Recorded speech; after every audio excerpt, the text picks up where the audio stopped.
Hello everybody, welcome to the United Stand. I'm Mark Goldbridge and this is your latest Manchester United news and transfer news. So much to get into this morning. We're going to be talking about Michael Carrick's transfer target. He basically said, never say never. He clearly wants a player. Who could it be? Neves, Ndidi, Loftus-Cheek, João Gomez. We'll go through those. Also, Real Madrid want Dalot. Cole Palmer does want to leave Chelsea. Man United miss out on a striker to Saudi. We've also got updates around Carrick talking about Mainoo and why I think there's a hot take about how Amrin was actually moving Mainoo towards being a big player for Manchester United. A hot take. I didn't say it was the right take. Also, Gareth Southgate wants the Man United job in the summer. A bit of a weird conversation going on about Paul Scholes and Odegaard being better than him. More on Bruno Fernandes as well. And I feel like I've missed something, but we will go through everything this morning. Thank you very much, everyone, for tuning in. It was a little bit late because it's a little bit like when you go to the shop on a Saturday morning just to get a couple of things and people keep going, oh, I could do with that. Get me a bottle of wine. Oh, I'll have a packet of sours. This, that and the other. So the list just kept getting added to. So a little bit late this morning. Also still struggling if you watched the Bundesliga watch along last night. Had a really bad stomach and...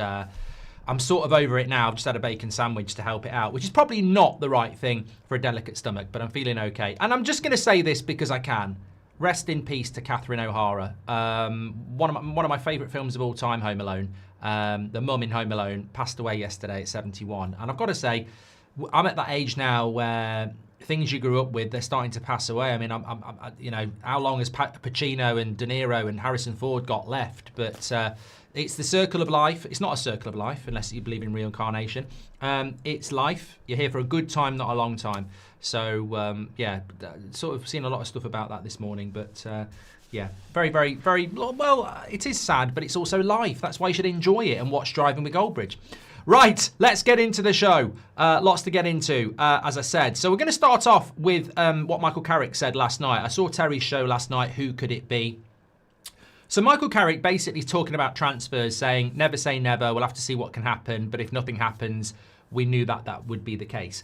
Do not for 1 second think that Michael Carrick is sat there high-fiving Wilcox and Sir Jim saying, I don't need anything. He does. He does want things because he's an intelligent human being and he knows that any manager always wants more. If you go to Pep Guardiola and say, I've got you Semenyo, I've got you Gehi, do you want anything else? He wouldn't go, no, you've done enough. He'd go, give me more, give me more. That's what good managers do. They always want more. If I'm managing Man United in 99 and it's the January transfer window and David Gill or whoever says, do you want another transfer? And even though I've got an amazing team, I'd still go, oh, you know what? If you could get me Batistuta, I wouldn't mind a bit of that. You've already got 4 strikers. All right, then. How's about you go and get me Zidane or something? You're always going to want something more. So Michael Carrick certainly isn't an idiot and he would love to bring people in. He's in a bit of a difficult position because he's an interim. He's only been there for a couple of weeks.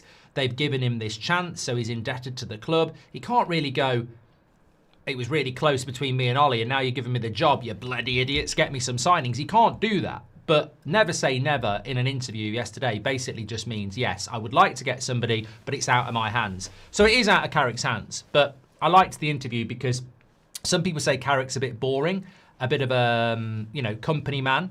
Remember that company is Manchester United, by the way. I don't have a problem with Michael Carrick just being very positive all the time. He's not that.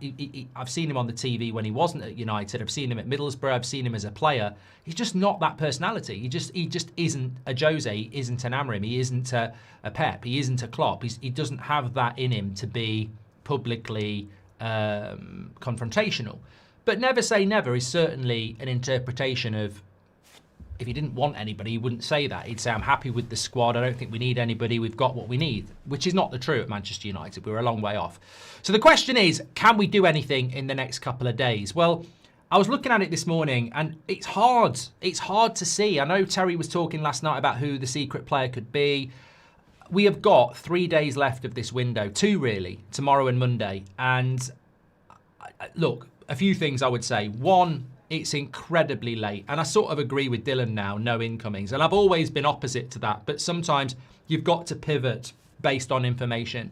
And I find it very difficult to see who it could be and almost scared of who it could be, if I'm being honest. So Ndidi, in fact, this impacts the game tomorrow, actually. Chukwueze's mother, he plays for Fulham. I think his mum died a couple of days ago because I saw Osman put a post out about it. So he might not play against Man United tomorrow. I don't know about that. But it was in the same article about Ndidi's dad, who died, I think, in the last week or two as well. So I've not heard anything about Ndidi for a few days now. Now, it could happen, but that's sad news for him. And whether that is going to impact the ability to move or it's gone quiet, I don't know. So I think Ndidi is probably the most likely one.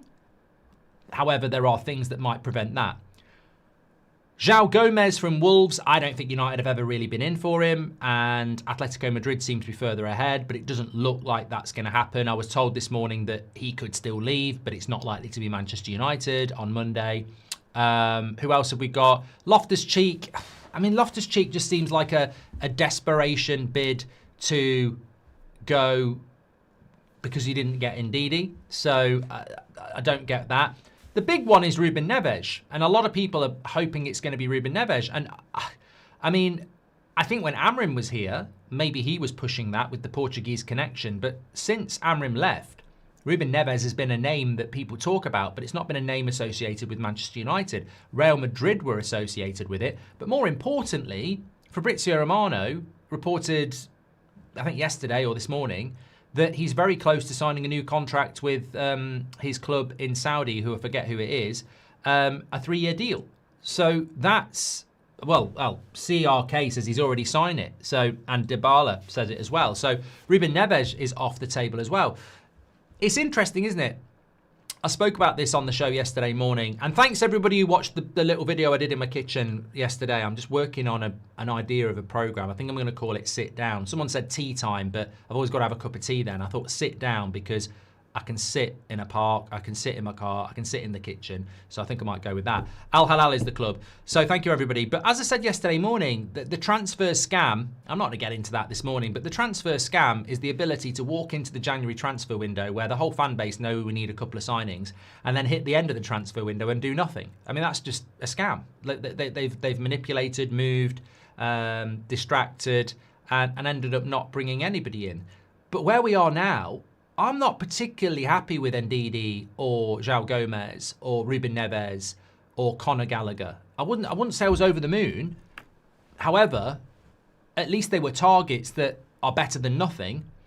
Differing levels of nothing. I mean, João Gomez, Conor Gallagher, Ruben Neves, I think you could actually use them over the next couple of years. Ndidi, I don't get what that would do for us for the next 2 years.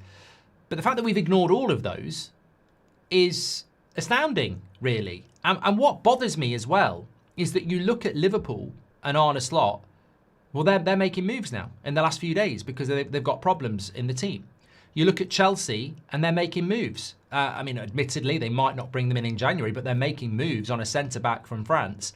Villa have made moves. So you look at the top 6 and Arsenal, I think Arteta wanted to do something. Man City have done something. But the top 6 at the moment are all doing something. And United are sort of like going, never say never. In fact, well, we have done something. Apparently Zirkzee's staying now, which I would say is incredible. And I hope Zirkzee can get some minutes. But what's that all about? Why is Zirkzee staying at Manchester United now? Mate, you've hardly played any football this season. You were talking about a World Cup. And now you're just going to sit on the bench.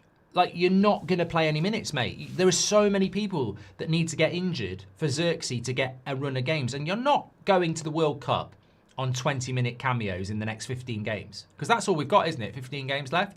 So, I don't get that. I mean, that's just unambitious, isn't it? We should... And people will go, well, I like Zirkzee. I like Zirkzee. However, I look at last season and the beauty of loaning Anthony and Rashford was they went off and played well and they increased their value in the summer. So we're going to sit Zirkzee on his arse for 5 months and then sell him in the summer. When we could have sent him off to Roma or Juventus where he would have played, he probably would have scored some goals because he knows the league like Rasmus. And his price is big in the summer. And we go, no one's going anywhere because we don't want to bring anybody in. And I almost feel like with Zirkzee, they've said you're not going because they know if he goes, the fan base will go, well, who's coming in? Because there's no logical reason to keep Zirkzee. We don't need him.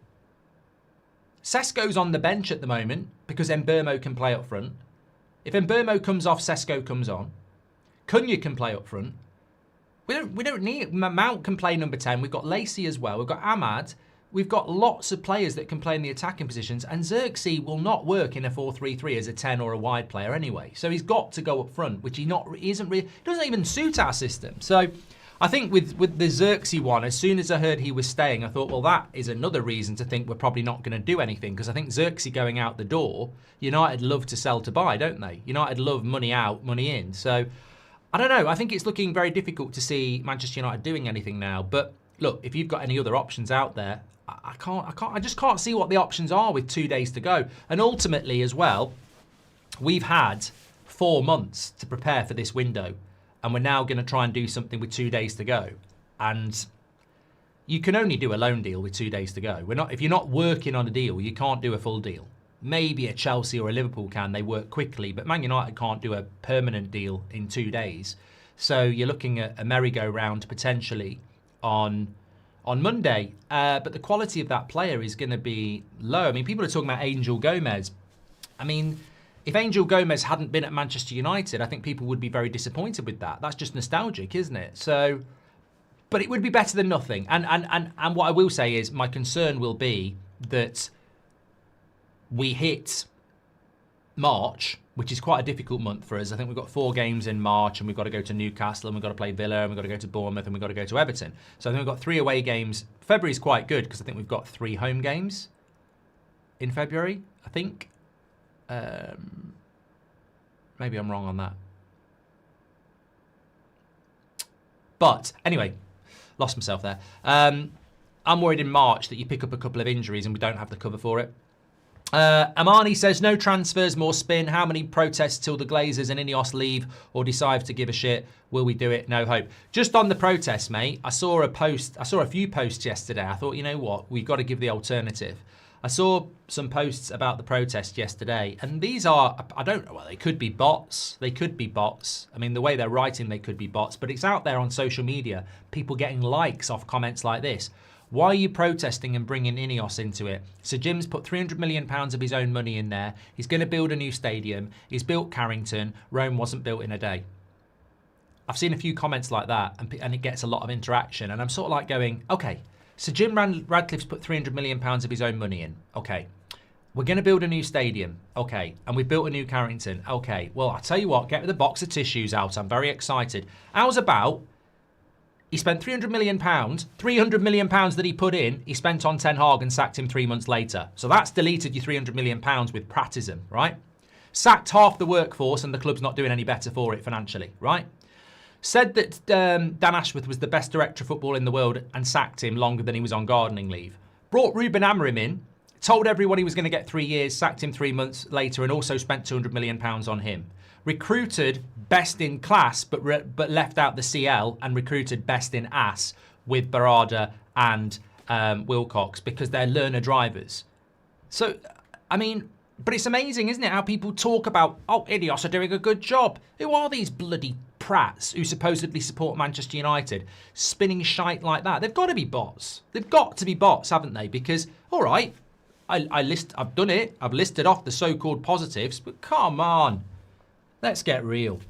Is it true you have Italian heritage, says Rajaf? No. What percentage chance would you give us winning the league this year, says Scarecrow? I'll leave that to the chat because I don't want to waste oxygen on a comment like that. No chance. Do you go to Specsavers? I need new glasses, says Aspire. I don't know whether I do go to Specsavers, actually. I have been in the past, but I don't know whether I got them from here. Hello, Mark. Do you think Fulham will be a true litmus test to Carrick's reign? No, I think we're going to win quite comfortably tomorrow, Edrin. That's my opinion. Poor plumber, says Toby. Don't know what that's all about. The player on the left is Ruben Neves and Cole Palmer is on the right. Can't believe you don't know, says Michael Doherty. Okay, I think there's a few people this morning who've woken up in their own world. Apologies. It was $300 million US, 220 million pounds, says Rory C. Thank you very much. Okay, I'm going to move on because there's a lot to get into. You may have seen this. I bring this in as just another example of maybe Man United were looking at him, or maybe they weren't. I think he played for Rennes. Meïté, the striker that Man United were apparently looking at. I think he's like 6'4". United were apparently looking at him. Well, he's signed for Saudi, so we're not getting him. It was being spoken about a few days ago as a potential Manchester United player. He's going to Saudi. Look, To be honest with you, why not be blunt? If he's a teenage striker and he's choosing Saudi over Manchester United or the Premier League or staying in Rennes, I think that's exactly the personality you don't want at Man United, in my opinion. It's a bit like John Duran when he left Villa to go to Saudi. I'll never understand why young players who aren't the complete thing, well, I do understand that. And that's fine. Many of you would probably take the money in Saudi at 18, 19, 20, 21, and that's fine. But I don't want you at Man United because that says a hell of a lot about your personality, and it says a hell of a lot of young personalities in football these days. They're surrounded by people who are talking about this, and they become about that as well. And that's not going to make Man United great again. So quickly move on from that one, but do not give a shit about players that are going off anywhere chasing that before you're even a player. That's the problem. That's why so many young players don't make it, because they get obsessed about money before they've actually made it. So no skin off my nose with that one. Don't give a toss. That doesn't bother me at all. What does bother me is that other clubs, like I say, are looking to do business in the next 48 hours, and United are just gambling on the fact that we'll be okay with what we've got. Yes, we haven't got European football, which reduces the amount of games we've got. However, we're taking a risk. Who's your current favourite player at United to aspire? There's a lot of players I like. I like Mbeumo, I like Ahmad, I like Cunha. I think there's some good young players coming through, like Yoro and Heaven. I think they're going to be good players for us for the future. I like Mazraoui, I like Dalot. Obviously, I like Mainoo. But I would say, and Le Mans is doing really, really well. Hopefully, I haven't... Dorgu, again, I really like him. But I'd still say Bruno. I think... with Bruno, he's always been my favourite player at United. Like, I really was desperate for us to sign him from Sporting, and it's been like a relationship. If anybody's married or in a long-term relationship, you know what I mean. It's not always sweetness and light. There's arguments, there's fallings out, there's periods of, you know, it's just a little bit like, but the point is, genuine love will always shine through. And I think in relation to Bruno Fernandes, him back in the number, I just got so frustrated with the number 8. I got frustrated with him in the midfield. And to be fair, he did frustrate me in Ten Hag's system as well. At times, he was in and out and in and out. However, I just think with him back in the number 10, absence is has been, you know, the big thing. And it's great to see him back in the number 10 position. And as I've said before, look, there's lots of talk about Bruno Fernandes. I can't remember where I read it, but I read that Bruno Fernandes probably won't go to Saudi in the summer because he wants to stay in Europe. And I think that's exactly the right thing for him to do. It surprises me, talking about money, it surprises me that Bruno Fernandes took as long as he did in the summer to decide not to go to Saudi. I mean, it was 2 weeks, wasn't it? It was all across the Europa League final, the last game of the season. I'm really surprised at 30, Bruno gave Saudi the time of day. Like, respect to Saudi, you'd want Bruno and you'll offer him big money, but it really surprises me because I don't see Bruno as that type of a player at all. And whatever's going to happen with Manchester United, whether he wants another project or not, I'm feeling a bit more confident about him being a Man United player next season because we need him to be a Man United player next season. 32 in September. Apparently he wants to stay in Europe and play at the highest level. Well, Champions League football with Man United surely ticks that box. So, yeah, hopefully with Bruno, he can become a big player for us. Thoughts on Xhaka? He is the next Yoro, says Rajaf. Well, that's the player that Chelsea are after and may well get in the next couple of days. And we've already got... I'm not really that bothered because we've already got Yoro. He is the next Yoro. We've got Yoro. I mean, now is not the time to talk about Yoro, but what's his pathway to the first team? Having said that, what's going on with Dalot? Still not training with the first team. This injury is... I mean, Man United's like mysterious anyway when it comes to injuries, but really important player. And look, I remember when Marcus Rashford had a back injury and Robin van Persie had a back injury before he came to us.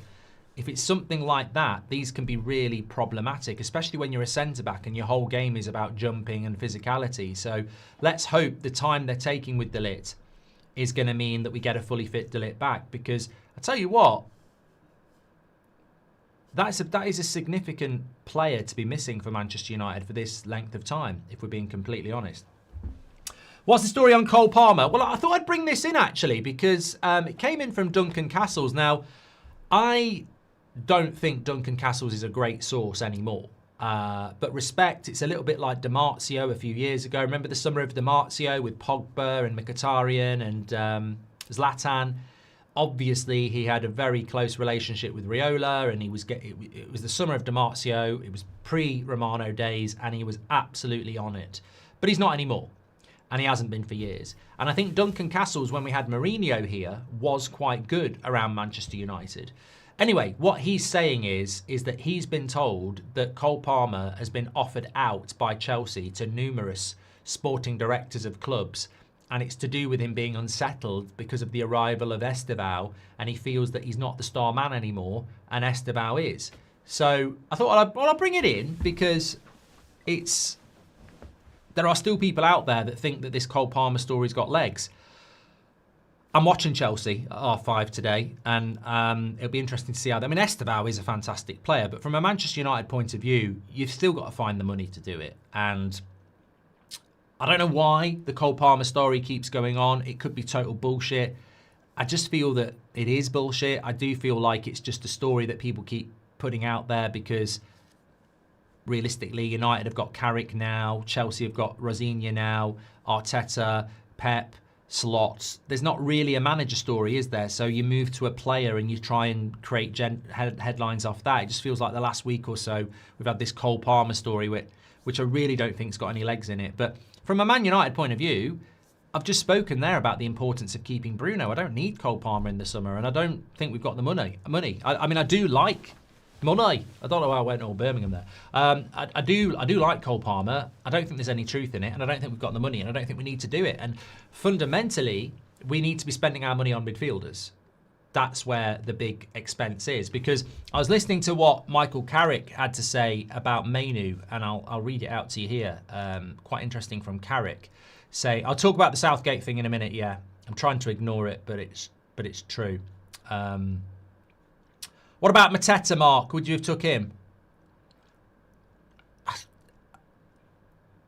I mean, Mateta's going to leave Palace. It's not look, if Man United went to... I'll be honest with you about Mateta, right? If Man United had done it in certain circumstances, I'd say experienced striker to compete with Sesko. But where you look at where we are now, do you want to spend £40 million on Mateta in January? No. No, I don't. We've still got Zirkzee, and Burmo's been playing up front, and you've got Sesko. So between now and the end of the season, I don't think I need Mateta now. I don't. That money should be being spent on a midfielder. However, I do think we need an experienced striker when we rejig things in the summer. This is what Michael Carrick had to say about Mainoo. He says, I like the way Mainoo takes the ball. I think that's a big part of being a footballer and being the top player is being able to cope with the environment. He's come in at such a young age and played some big games in the Euros for England and Man United. So just being able to cope, first off, is a huge thing, and he's proved he can cope. He takes the ball, he drifts, he can play a little deeper at times. He can play a little bit higher up depending on who he's playing with. Cobby can play different roles within that, but definitely with Casemiro in the middle of the last couple of games, we've had a really good pairing, and they've been a big part of controlling the team. He's very young, and he's had some real highs. He's had some disappointments as well. That's natural. I was similar myself when I was young, when I came through. It's no different. It makes him better. It makes him stronger. It makes him more experienced, and he's showing that at the moment. He's a joy to watch. So look, really encouraging words from Michael Carrick there. I do think there's a little bit of work for Mainoo. I mean, look, I'm speaking hopefully for the majority in the sense that I really like the player, and I certainly think he should have played more at the start of the season. However, there is a little bit of work to do there. I see it in this chat. I certainly see it more on social media. There are people out there that don't rate Mainoo. They've almost made their mind up on him. So there's a little bit of work on Mainoo's side, I think. I mean, look, obviously the T-shirt thing, some of the social media interactions, you don't want to see that because that's a road Garnacho went down, and I don't think Mainoo's even walking down that road, but I think some people try to say that he is. I don't think he is. What Mainoo needs to do is what I said after the Man City game. He played well against Man City, but realistically, it doesn't really matter to me if he plays well against Man City and Arsenal. It's about what he's doing for the rest of the season. He has to be consistent. This is a great opportunity. If he wants to go to the World Cup, he's got to be consistent. I don't really care about him going to the World Cup, if I'm being honest. If he goes, good. If he doesn't, gets the summer off. But what he's got to do is perform consistently, and That's the most important thing. And he's got a great opportunity to do that in a midfield three with Bruno and Casemiro next to him. There's good experience there for a young player. So let's see what he can do over the next few weeks. It's not like a new signing, though. I've heard of people saying, like, Mainoo being back's like a new signing. Well, it's not. We needed midfielders when we were playing a midfield 2. We're now playing a midfield 3. So by default, you still need midfielders. We still need midfielders. Mainoo is not like a new signing. He's just gone into a different system where we still need midfielders. So I do like him. I mean, what I would say is that we are a little bit short if Mainoo picks up an injury or Casemiro picks up an injury. It's very clear that Ugarte, well, we saw it last week against Arsenal. I thought Casemiro and Mainoo in the last 20 minutes were blowing out their arse. It was a hard game, and there was a lot going on mentally, and it was a hard game. And the fact that he didn't trust Ugarte for even 10 minutes just shows you a lot about what Carrick thinks about Ugarte. I don't think Amram rated Ugarte. So that's what you're left with if either of Casemiro or Mainoo get injured. So, look, that we've got to maybe, I mean, if we are comfortable tomorrow, you're going to have to use Ugarte. We don't want to be picking up injuries, really. Mark, in the Fulham preview, you said Bruno replaced missing Pogba McTominay, but isn't that the issue? You don't buy a 10 to fix a problem at the 6, says Kev United. Yeah, but if you remember, Kev, Bruno's actually started in the midfield in his first game with Ollie, didn't he? So, yeah, I don't see it as that. I think you're being a bit too literal there that Pogba and McTominay were injured and we bought a number 10 instead of a midfielder. I think we bought Bruno in because Pogba and McTominay, certainly Pogba was seen as a more attacking element that Man United needed. I can't remember who the other midfielders we would have had at that time. I presume Matic was still here, and I imagine Fred was here. So he probably felt that the team needed more attacking elements in the midfield, and that's why we went for Bruno. If we had a competent CEO and director of football who had a decent transfer strategy, then the January transfer window would be planned and not an apparent panic window, says Dirty Deeds. Yeah, look, United, I mean, look, if we don't do any business before Monday, or we do business on Monday, it will be panic and it will be a poor window. And what you're really dealing with here is a CEO and a director of football who are lazy, who are not doing their job, who are basically puppets. Because I'm sure it's coming from Sir Jim and Joel Glazer, we don't want to spend money in January. And they've probably just gone, well, that's an easy job for me then. I've just got to spin the plates of the press and the fans because we're not doing anything. However, if they were good at their job, they'd be saying, well, look, I know you don't want to spend any money, but my job as a CEO and a director of football is not just to be a puppet to you. My job is to present you with evidence and persuade you. So I'm going to do that. You're saying you don't want to spend money in January. We have got areas of this team that are weak, and these are options that we can go for that I think will improve the team. What we're hearing is United haven't bothered to do that. Wilcox and Barada have just gone, no, we don't want to spend. They've not actually done anything. Which again, look, Sir Jim Radcliffe and Joel Glazer, as owners of the football club, can say we're not spending in January. But a decent director of football and CEO don't just go, okay. They actually go, well, look, I'm not doing my job if I'm not actually. I can't just be a puppet. I've got to put forward strategies and ideas. Otherwise, when I fail, I'll fail quietly instead of actually doing my job. But they don't. They just don't. I think I have something to help get rid of the Glazers. Are you interested, says Gummy. Well, why don't you tell us all? And thoughts, I've done that one as well. Have something to help get rid of the Glazers, says Gummy. Yeah, okay, just tell everybody. Okay, moving on. What about the Southgate story? So I'm going to read you this verbatim. Thanks everyone who's tuning in this morning. Make sure you smash a like and subscribe. So this is coming in from Talk Sports Alex Crook. I'll say no more. Gareth Southgate tipped to take new job in the summer by key ally. He may well make a comeback to the touchline next summer. Manchester United have previously been linked to an interest in Southgate. It was believed that he, along with Glasner and Iriola, were potential replacements for the sacked Ruben Amorim. All I'm going to say is that I am not going to have any sleepless nights about that. If Manchester United, I mean, I would give Carrick a 10-year deal over Southgate, and I don't even want to give the job to Carrick at the moment. So there is no, I want to make it very, very clear. I would give the job to Carrick over Southgate. And as I say, I'm not convinced that doing that's the right thing to do for Man United's future. So I'm not worried about Southgate, because that the good thing about, and this is quite surprising for me, because normally I might react to that and go, I told you. Look, there's no doubt that Ineos have considered Southgate over the last 18 months on maybe more than one occasion. So look, fair's fair, Southgate's available, etc.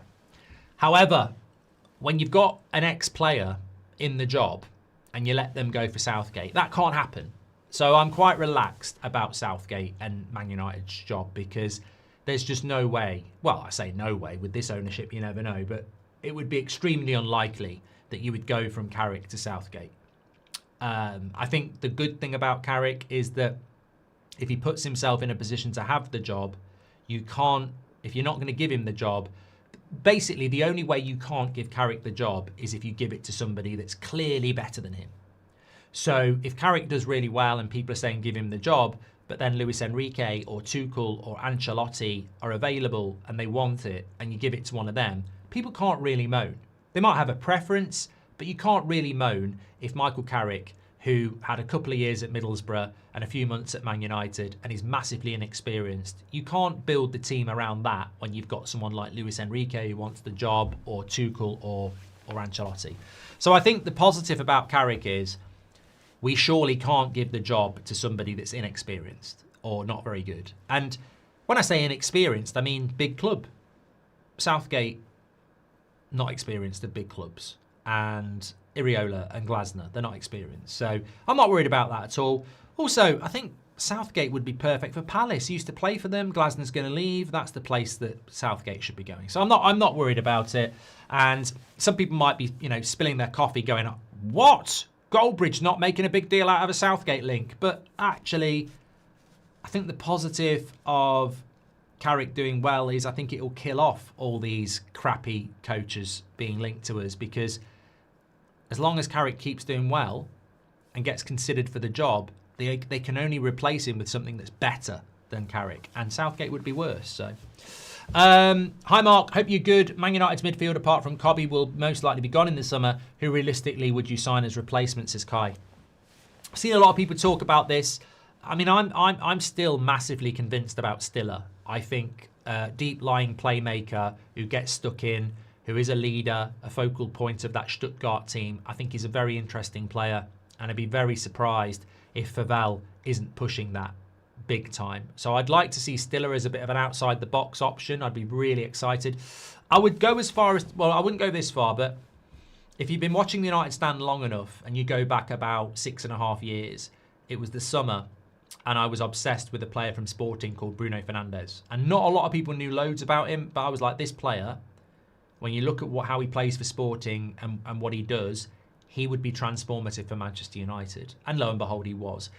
I would say the same about Stiller at Stuttgart. I think if we don't get him, he's going to end up at someone like Real Madrid, maybe another Premier League team, and he will be a really, really good player. So I like Stiller. On the other hand, I wouldn't be surprised if we went for two out of the Anderson, Wharton and Baleba trilogy. I wouldn't be surprised if we went for two of those as well. What about Dalot and Real Madrid, says the attack. Well, okay. So, I mean, I don't know whether I've actually got this somewhere. It'd be better if I did. Where is it? Dalot. I don't think I did. Okay, so a couple of Spanish reports saying that they like Dalot in Real Madrid. And Football Watch Along says you said it about Sancho too. Mate, I also said it about Ugarte. I didn't say that... Well, no, I didn't say that Sancho would be as... No. You're wrong. I don't know why you're using capital letters as well. I will completely own it, like everybody else should in life, that nobody's right all the time. I can't stand people who try to pretend that they're right about everything, because everybody makes mistakes and gets things wrong. But I never spoke about Jadon Sancho the way I spoke about Bruno Fernandes at Sporting. That was an obsession with Bruno. You had to be watching the channel at the time, maybe you weren't, but that went on for about 8 months. It was an obsession. I was obsessed. And I didn't think United were going to do it. I thought we'd missed the boat, literally. It sunk in Mallorca, if you know, you know. So, no, I didn't speak about Sancho in the same way I spoke about Bruno. I remember Sancho was an obsession more because I thought he was going to be a right winger. We never even bloody played him on the right wing. And also, I think with Jadon Sancho, it was more of a sensationalist signing, wasn't it? It was more of an open goal. I think Sancho was I wouldn't want to take credit for Sancho. I don't think any fan would. Well, no one would now. But, I mean, at the time, if Sancho had signed for United and become one of the best players in the Premier League, I don't think you could sit there and go, oh, I was obsessed with that. No, he cost a lot of money. We paid a lot of wages. I mean, the wages we paid Sancho as well. Anyway, I'm not going down that road. Emily Derry says it's all very well hiring and firing managers. That certainly was done. But the other part of Wilcox and Barada's job is to support the manager. They chose to achieve the aim set. They haven't done it, says Emily. Look, the problem with Wilcox and Barada is they're just a couple of Sir Jim Ratcliffe puppets. Wilcox failed Amrin. Barada failed Amrin. Now, you might be quite happy with that, but they did. They did. If I'm a manager and I've got a director of football and a CEO, I expect them to support me, not support the owner. Now, that's just cowardly. The owner is in Monaco. The owner is quaffing champagne on a bike ride, whatever. Day to day, as a director of football, you're at Carrington, you're working with the manager. That's meant to be your guy. And they stabbed him in the back. And I've got no respect for anybody that's like that. But they did, because they're puppets. They've not got the best interests of the team and the fans at heart. They've got the best interests of themselves, and that's why they will always default to what Sir Jim Ratcliffe wants, because they are basically his puppets. Thank you, Emily. Stephen Farrell, welcome to the Members Club. Thanks for getting your badge in. Kai says, hope you're good. Man United's midfield done that one. Just going to the Dalot thing then. Yeah, just a couple of stories coming in about Dalot and Spain and Real Madrid. I mean, I'm begging. I'm begging. I'll pay for the Uber. I'll pay for the flights. Like, Dalot is an honest, hard-working professional, and trust me, everybody in the club just speaks about what a great guy he is, and I'm sure he is a great guy, but please, Real Madrid, sign him, because I'm happy with Mazraoui, and we could use that money to bring somebody better in, and if they want to give us 30 million, I would take it. And I think some people get a bit lost on this because they can't do the whole, I'm Glazer out, I'm Ineos out, but I want Man United to win. They can't split their emotions because they can't deal with nuance. It's like, I love Man United and I love the Glazers, or I hate Man United and I hate the Glazers. Whereas actually you can love Man United and hate the Glazers. It's very easy.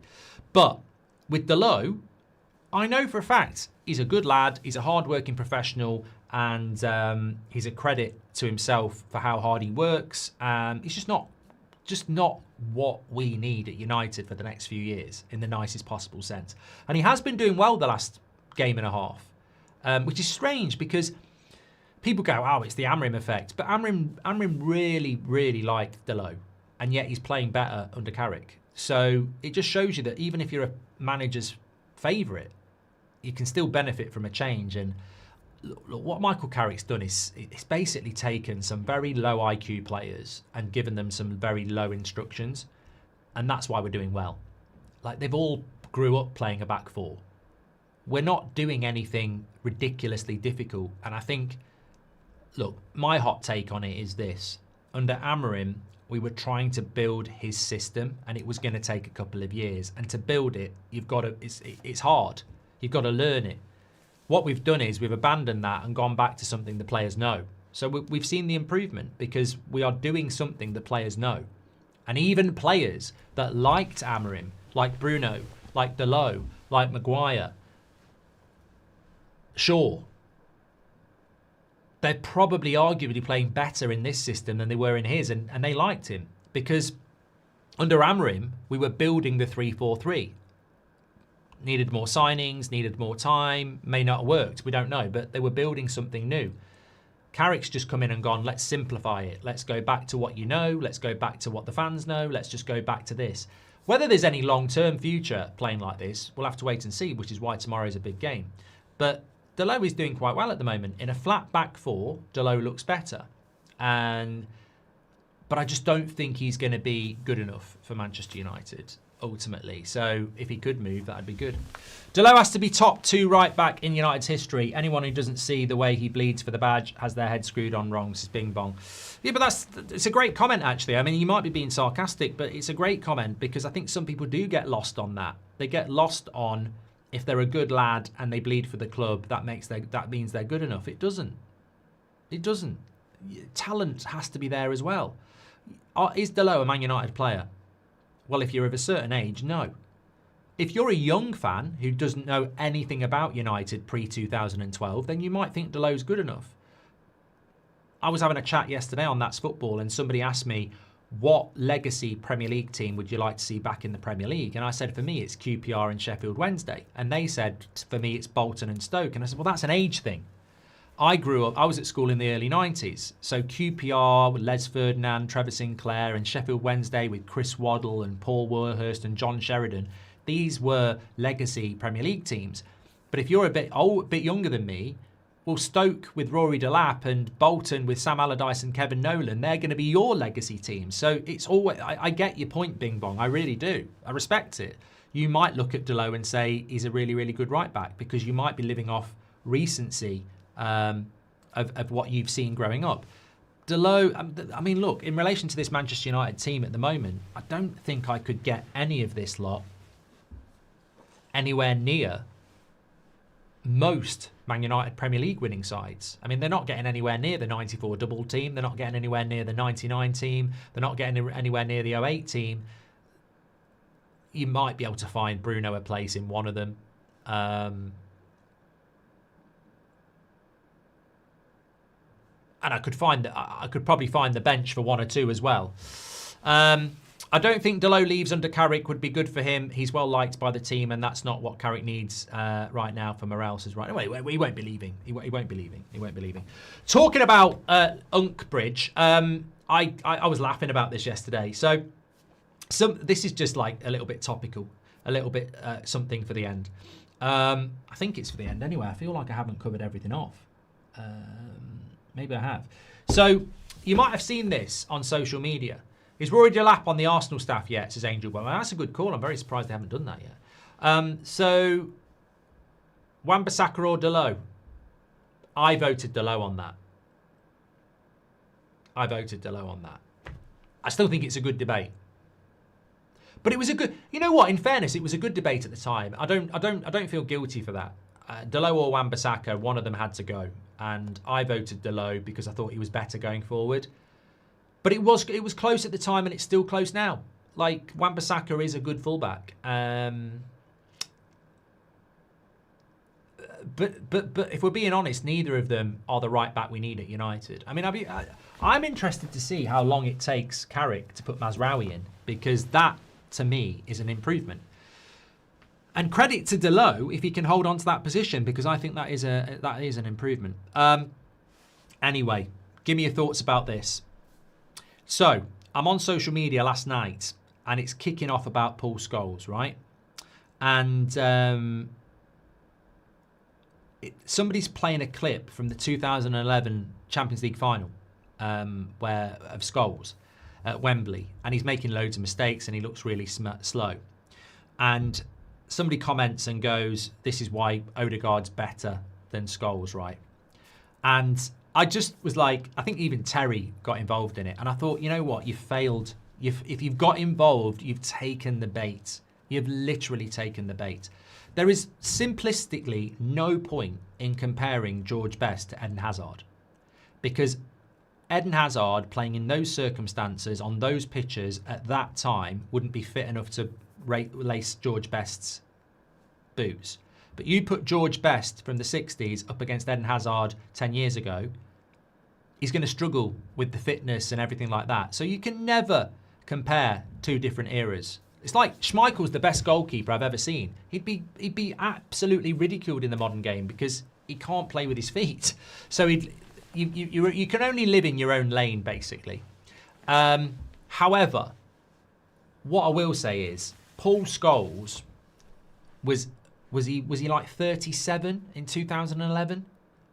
And a 37-year-old in 2011 is not the same as being a 37-year-old now. I mean, it's basically 15 years of fitness, isn't it? So you can't say, well, Modric at 37. It's very different playing at 37 in 2011 to 2026.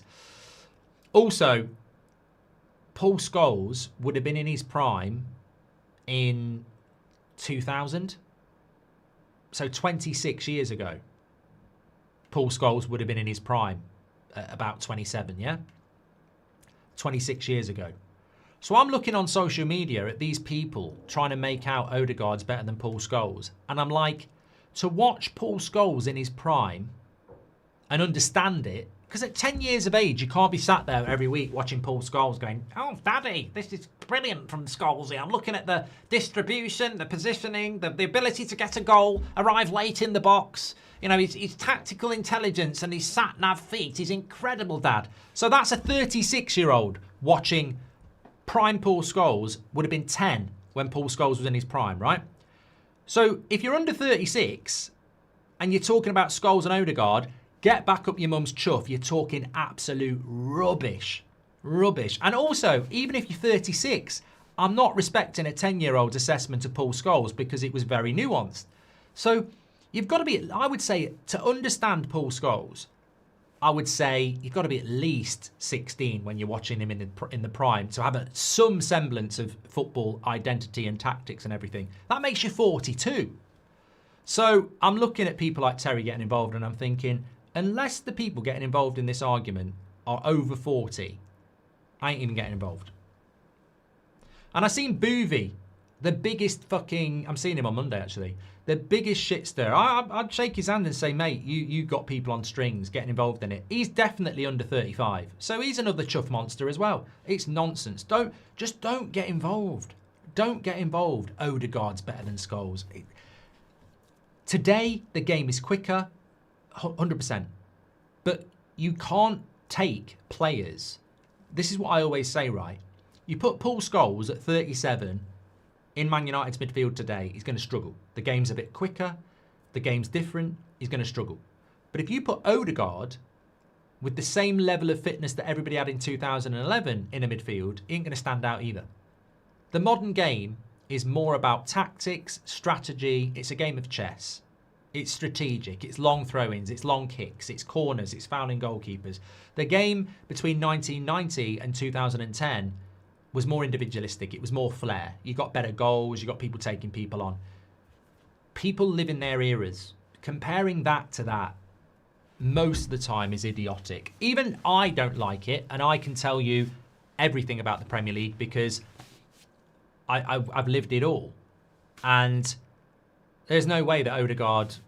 Bruno Fernandes is not in the same conversation as Paul Scholes. Like, what those players achieved are consistently winning the Premier League, consistently hitting the Champions League semi-final every year. And you're talking to me about an Arsenal player that's not won anything yet. And look, Steven Gerrard never won the Premier League, and he does deserve to be in the conversation as one of the Premier League's best ever midfielders. It's not always about what you win. But on the other hand, you can't dismiss what people win. If you consistently win Premier Leagues and you start in those games, that says you're a good player. You know, Luke Chadwick had a Premier League winner's medal by being a very bit part player. But it makes me laugh. It makes me laugh. I saw somebody about a year ago did it with Roy Keane and Rodri. Well, Roy Keane's even worse. Roy Keane's even older than Paul Scholes. You'd have to be definitely 40 years of age to understand Roy Keane's career. And I'm watching someone on Sky go, for me, Rodri's a better player than Roy Keane. I'm like, what were you doing up your mum's chuff? Did she have an invisible stomach? What? And what was your mum doing sat watching Man United play every week? Nonsense. Absolute nonsense. There is this obsession, though, isn't there? This obsession with comparing this with that. It was happening a couple of weeks ago with the 08 team and the Arsenal team. Well, we've just gone and beat that Arsenal team. Where's everybody now saying that this current Arsenal side's better than the 08 team? I said at the time, when at the end of the season, if Arsenal have won a treble, let's compare it to the Man United 08 team. But they haven't won anything yet. Won nothing. And you're trying to... I blame bloody Match of the Day and Lineker, because they always used to do this. They'd always start comparing stuff from the past. And no. Some things... Look, the game has moved on, but there has to be nuance to it. And I'm telling you now, there's no player in the Man United squad over the last decade that gets anywhere near the vast majority of the players that were winning titles for us. It's chalk and cheese. It's night and day. Bruno's a very good player. Where Bruno factors into the teams of the past is probably on the bench. But apart from that, look at the club over the last 10 years. Half the time we're not in the Champions League. We've never had a genuine title race. And you want to compare that to 20 years of consistently being in the Champions League and winning titles. There's a reason for it. And it's not time. We're just nowhere near the club we used to be. And that's why people are protesting tomorrow. We're not where we should be. And look, some people got what I was talking about on my video yesterday where I said it's shocking. We've got the 6th.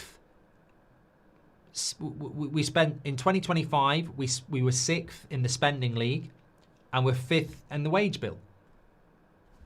How's that happened? How has Man United fallen behind Arsenal and Liverpool and Chelsea on wage bill? And some people are knocking one out to that. They're excited about the wage bill coming down. I would love to have a squad that had Erling Haaland in it. I would love it. I'd love to have Declan Rice in it. I'd love to have Donnarumma in it. And some people would be like, wow, look, think about the wage bill. I don't give a shit.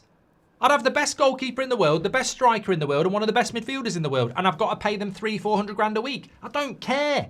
Some people are obsessed with the bloody wage bill. Glazerites. I don't care if the wage bill's big, as long as the players are good. It's like your mate across the road who lives in a mansion with Ferraris and a swimming pool, and you're living across the road in a wooden hut. Nothing wrong with that. I grew up in one. And, you know, and you have to take a bath in the rain, a shower in the rain, and you're going, I'd rather live it. Well, at least we're living within our means. Look at them.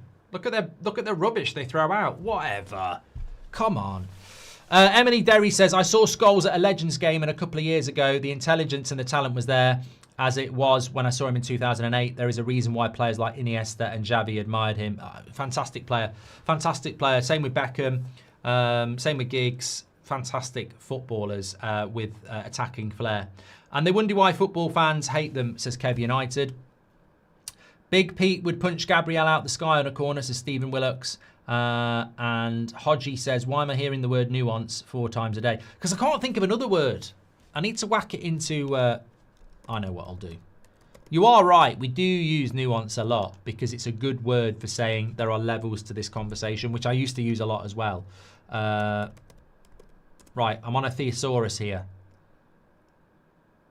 Nuance. Refinement. Subtlety. I like subtlety. There's subtlety to this argument. This argument needs more refinement. Yes, these are good words. What about gradation? There's grades to this. Nah, that's a bit shit. Anyway, good point. Good point, Hodgie. I'm a big admirer of Odegaard. I like his profile as a player, very technical and beautiful to watch. But saying Odegaard better than Scholes is a medical condition, says Raja. Well, if you think Odegaard's better than Scholes, Bruno's definitely better than Scholes, which is nonsense. This is the conversation people don't want to have. Odegaard's better than Scholes. Well, okay, Bruno's better than Odegaard. And no Man United fan thinks Bruno's better than Scholes. End of the conversation. Shove up your mum's... No, I nearly said something. Don't go back up the chuff. That's wrong. At their age, it would be disturbing and criminal. But the point is, I can't talk to you about Lou Macari against David Beckham. I can't, because I didn't watch him play. So I'm not going to get involved in it. And I'm certainly not going to go on YouTube and try and say I've watched. I've seen people who do this as well. Well, I wasn't born when David Ginola played, but I've watched him on YouTube and he's definitely better than Esteval. And you sort of like go, you watched him on YouTube. That's not how it works. That's not how a player assessment works. Assessing a player is watching 90 minutes, going down the pub with your mates or going to school with your mates, talking about that player day in, day out, watching their next game, living the moment, living the time, understanding the time, watching the full games, watching the context of what that game meant. Was it a title race? Was it relegation? You can't just watch it on YouTube for half an hour and go, well, I've analysed his game and this player's better. That's not how it works. We shouldn't be having these conversations, really. Don't care how much we pay. If they are the longest in the shower, that's what it takes to pay for Man United, says 1 Inch Wonder. Thank you. Okay, fantastic show this morning. Really enjoyed it. Now, I've got a busy day today, and I don't know whether we've got an 8 o'clock show. In fact, I don't know whether there's another United Stand show today. I'll explain why. 3 o'clock, that's football, Leeds, Arsenal. 5:30, that's football, Chelsea, West Ham. 8 o'clock, that's football, Newcastle, Liverpool. I may be able to slip in a United Stand in between. It might just be a pre-record. I don't know. But we won't be live at 8 o'clock. But I will be live on That's Football. Because these games all matter. Chelsea, West Ham, we could do with West Ham doing something. And certainly Liverpool, Newcastle, a draw would be... This Liverpool-Newcastle game is huge for us. If that's a draw... They're the only two threats. And I don't think Newcastle are a threat. So we could even say Newcastle win. But Liverpool dropping points today would be great. What about the Royal Rumble? I might try and put it on as well because it's on at 8 o'clock, isn't it, Ash? But it's not high on my list. Absolute legends today. Thank you so much for tuning in. We've already hit 1,000 likes. I've pinned Driving with Goldbridge. Please go and check that out. I'm back on live at That's Football at 3. Please check out Driving with Goldbridge. So many people have watched it. And if you've never watched it, I think you might quite enjoy it. It's a series on my channel. Make sure you check it out. And let me know your thoughts. Speak to you a bit. Take care.